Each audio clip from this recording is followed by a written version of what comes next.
pong ito po, makakasama po natin si Dr. Emmanuel Bueno, ang head po ng ER Department ng East Avenue Medical Center. Doc, magandang hapon po sa inyo. Magandang hapon, Jiggy. Apo, sa ngayon po, gano'n na po karami ang naitalang bilang ng mga biktima po ng paputok dito po sa ospital niyo? Hanggang sa ngayong oras na ito po, Jiggy, ay mayroon po tayong 73 na mga pasyente na naitala natin na biktima po ng fireworks. At kasama dyan sa 73 na yan, 6 po na stray bullets. Apo, kumpara po last year, ano po, masasabi po mababa ito o mataas? Sa araw na ito po, iko-compare natin last year, mas mababa po yung ating census ngayon. Sana po magtutuloy-tuloy na. Huwag na madagdagan. Huwag na madagdagan, ika nga, para po masabi natin na mas mababa talaga ngayon. Sa listahan niyo po, ano po yung pinakamaraming klase ng paputok na nakabiktima po sa mga biktima? Nangunguna pa rin po yung tinatawag natin piccolo. Piccolo. Opo, it's more than 30% po ang piccolo na siya ang nagiging sanhi ng mga injuries natin. Opo, at karamihan doon, mga bata yung biktima. Exactly, no? Mga doon sa 73 nating naitala ay nasa 25 ang mga bata, 10 years and below. Pero kanina po may pasyente po kayo dito, yung bata ho na kanyo namulot ng mga hindi sumabog na paputok at nasunog po siya. Opo, nasa bandang likuran po ninyo, yung bata na yan, na namulot po ng mga paputok na hindi ika nga pumutok.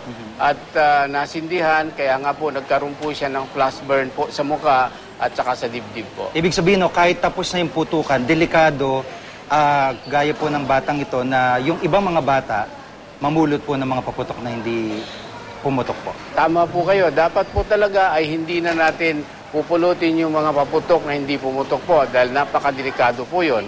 At dapat ay basahin na lang yun at saka wag na po talaga natin ikangang gamitin. At yung may mga biktima po ng stray bullets, anim po ang dinala rito. Isa na dyan, si Stephanie Elia. Opo. So, kumusta ho ang kalagayan ng bata ngayon? Tama po kayo, 6 po yung ating naitala na stray bullet. Isa po dyan ang pinakagrabe, yan po yung bata na 7 years old na taga-malaria Novaliches po. Na ngayon po ay naka-respirator po dahil ang kanyang utak ang tinamaan. At saka po, naapektuhan na po yung kanyang sentro ng kanyang paghinga o yung respiratory center po. Okay. Kaya nga po, naka-intubate siya at saka tinutulungan siyang paghinga sa pamamagitan po ng respirator machine po. At ngayon ho ay hindi pa rin natatanggal yung bala sa ulo niya, tama ho ba? Tama po yun, hindi pa po yan matatanggal yung balang yan. Hanggat hindi po mag-improve yung kanyang kondisyon, hindi po siya maipapasok sa operating room. Dahil po yung kanyang kalagayan ngayon na tinatawag natin ay comatose siya at wala pong maidudulot ang operasyon na kabutihan kahit sa operahan ngayon.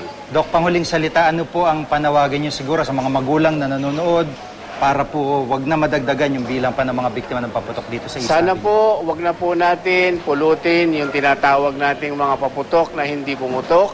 Pangalawa po, yung mga natitira nating mga paputok na hindi nagamit, huwag na po natin gamitin. Tama na po ito. Nakita nyo naman po kung gaano kagrabe yung mga pinsala ng mga naputokan ngayon po. Opo, maraming po salamat. Si Dr. Emmanuel Bueno, head po ng ER Department ng East Avenue Medical Center. Salamat po.